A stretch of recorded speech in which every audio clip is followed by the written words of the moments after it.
আমি ১৯ বছর বয়সী একজন নারী। আমাদের বিয়ে হয়েছিল আমার পছন্দে। সংসারটাও টিকেছিল ১.৫ বছর। আমাদের একটা ছেলেও আছে, ওর বয়স ১ বছর। আমার স্বামীর স্বভাব চরিত্র সবই বেশ ভালোই ছিল, শুধু একটু জেদি। অবশ্য তাও সব সময় না, মাঝে মধ্যে। মানুষ ভাবে ওর বদ জেদের জন্যই বুঝি আজ এই অবস্থা, কিন্তু আমি জানি আমাদের সমস্যার শুরুটা ওর দিক থেকে হয়নি। সব সংসারেই তো টুকটাক কিছু সমস্যা থাকে। ওরকম আমাদের মধ্যেও মাঝে মাঝে ঝগড়াঝাটি হতো, কিন্তু ঝগড়া বাঁধলেই আমি তল্পিতল্পা গুছিয়ে বাপের বাড়ির দিকে হাঁটা দিতাম। বাপের বাড়িতে বোনরাও আসতো, আর ভাইরা তো ছিলই। ওদের কাছে কেঁদে কেটে সব বলতাম। তখন সবাই ওকে ফোন করে কথা শোনাতো। আমার ছোট বোন তো রীতিমতো অপমান করতো। আমার কাছেও মনে হতো ঠিকই আছে, কত বড় সাহস আমার সাথে লাগতে আসে, আমাকে নিজের মতো চালাতে চায়। আমার মধ্যে কেমন একটা জেদ কাজ করতো।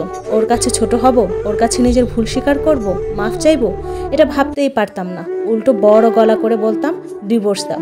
তোমার মতো লোকের সাথে কে সংসার করে? না, ডিভোর্স আমি কখনোই মন থেকে চাইনি। ওটা ছিল মুখের কথা। ওর সামনে ছোট হওয়ার চাইতে ডিভোর্স চাওয়াই আমার কাছে সঠিক মনে হতো।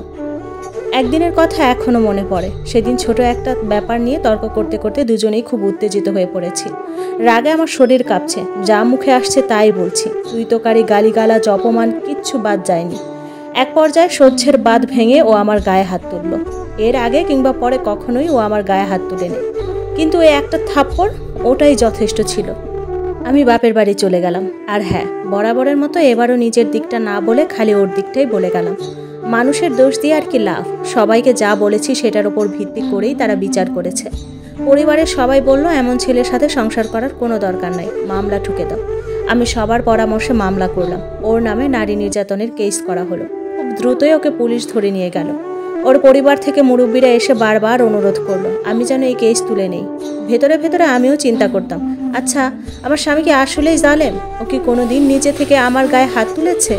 আমি যদি ওকে এত কথা না শোনাতাম, তাহলে কি ও আমার গায়ে সেদিন হাত তুলতো? আমার বাবা মা আমাকে বুঝিয়েছিল, আমি যদি এত কিছুর পর ফিরে যাই, তাহলে ও ভাববে আমি বুঝি অসহায়, আমাকে আরও পেয়ে বসবে, আমার উপর ইচ্ছা মতো ছড়ি ঘুরাবে।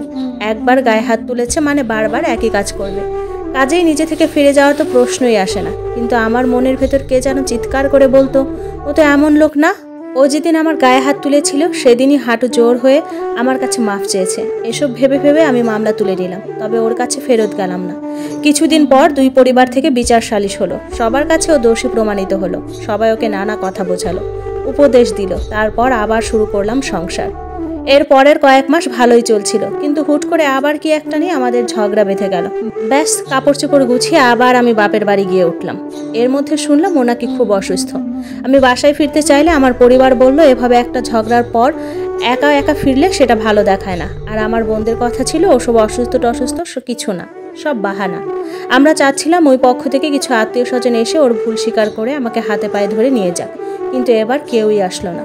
এরও কিছুদিন পর ও আমাকে ডিভোর্স লেটার পাঠিয়ে দিল। ডিভোর্স লেটার দেখে আমাদের পরিবারের সবাই খুব ক্ষেপে গেল। কত বড় সাহস, মেয়েকে এত কষ্টে রেখেছে, তার উপর ডিভোর্স লেটার পাঠায়। সবার কথায় আমার কাছেও মনে হলো, ঠিকই তো, কত বড় সাহস, আমাকে ডিভোর্স দিতে চায়। ওর সব ভুলগুলো চোখের উপর ভাসতে লাগলো। মা বাবা মনে করিয়ে দিল, ও হলো সেই ছেলে যে কিনা আমার গায়েও হাত তুলেছে। প্রতিশোধের আগুনে জ্বলতে জ্বলতে আমিও ঠিক করলাম, এবার ডিভোর্সই দেব। কে চায় এমন ফালতু লোকের সংসার করতে? কোর্টে গিয়েও ওকে হেনস্থা করার চেষ্টা করলাম। আমার মাসিক খরচ বাড়িয়ে একটা আকাশছোঁয়া অঙ্ক দাবি করলাম। আমি চাচ্ছিলাম ওর যেন দেয়ালে পিঠ ঠেকে যায়, যেন নিজে থেকে আমার কাছে এসে আবার সংসার করতে চায়। আসলে ডিভোর্স হোক আমি কখনোই চাইনি, কিন্তু জিদ আমাকে খেয়ে নিচ্ছিল।